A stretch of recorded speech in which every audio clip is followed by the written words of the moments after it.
Un quart de siècle déjà que la Fanzinothèque archive les cultures alternatives.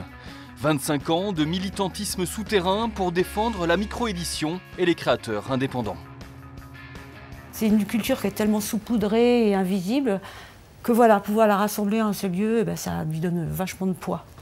Et oui, quand même l'impression d'avoir réussi quand on voit tout ce qu'on a accumulé, la manière dont maintenant on arrive à retransmettre ça grâce à Internet.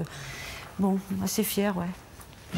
Mais la Fanzino n'est pas qu'une médiathèque contre-culturelle, elle a servi de tremplin à de nombreux auteurs comme Guillaume Bouzard, aujourd'hui pilier de la BD d'humour francophone. Tu te rappelles quand j'étais une bille avant dans le temps, quand on commençait à travailler ensemble?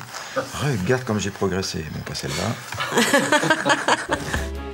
La Fanzinothèque accueille aussi des expositions étonnantes comme le Petit Théâtre de l'Ébriété de Rupert et Mulot.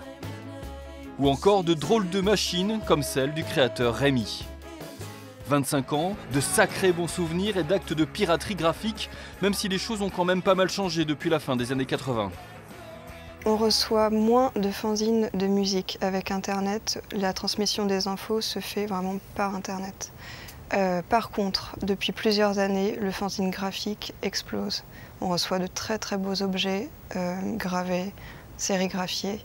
On peut rapprocher ça un petit peu de l'explosion du disque vinyle. À l'heure des tablettes graphiques et des smartphones, le bon vieux fanzine fait donc toujours de la résistance. Certains prennent même les paris qu'on en parlera encore dans 25 ans. Les paris